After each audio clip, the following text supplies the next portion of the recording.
குருவே சரணம். கருவூரார் சித்தரியார். பின்னணி: கருவூரார் தமிழ்நாட்டின் கருவூரில், இன்றைய கரூர், பிறந்த ஒரு வேத பிராமணர். அவர் சிவபெருமானின் தீவிர பக்தர் மற்றும் சித்தர் போகநாதரின் சீடர்.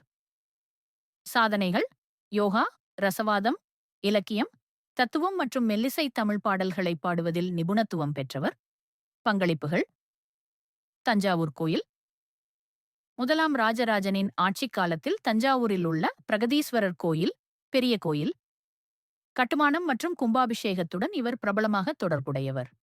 இலக்கிய படைப்புகள்: சித்த மருத்துவம் மற்றும் ஆன்மீகம் குறித்து பல படைப்புகளை எழுதிய இவர் தமிழ் இலக்கியத்திற்கும் சித்த முறைக்கும் குறிப்பிடத்தக்க பங்களிப்பை வழங்கினார். கருணா என்ற சொல். சமஸ்கிருதத்தில் கருணா என்ற வார்த்தைக்கு கருணை அல்லது புரோபகாரம் என்று பொருள். இது பல்வேறு ஆன்மீக சூழல்களிலும் இடம்பெறுகிறது. அவை: தட்சிணாமூர்த்தி, இறுதி குருவாக ஆசிரியராக சிவபெருமான். சில சமயங்களில் கருணாவுடன் இரக்கம் தொடர்புடையவராக கருதப்படுகிறார். விலங்கு நலன். Karuna society for animals and nature என்பது ஆந்திர பிரதேசத்தில் விலங்கு நலனுக்காக பாடுபடும் ஒரு அமைப்பாகவும், இது கருணா என்ற வார்த்தையை இரக்கம் என்று பொருள்படும். கருணா சித்தர் என்று குறிப்பிடும்போது தென்னிந்திய வரலாறு மற்றும் ஆன்மீகத்தில் ஒரு முக்கிய நபரான கருவூரார் சித்தரை பயனர் குறிப்பிடுகிறார் என்பது மிகவும் சாத்தியம். குருவே சரணம்.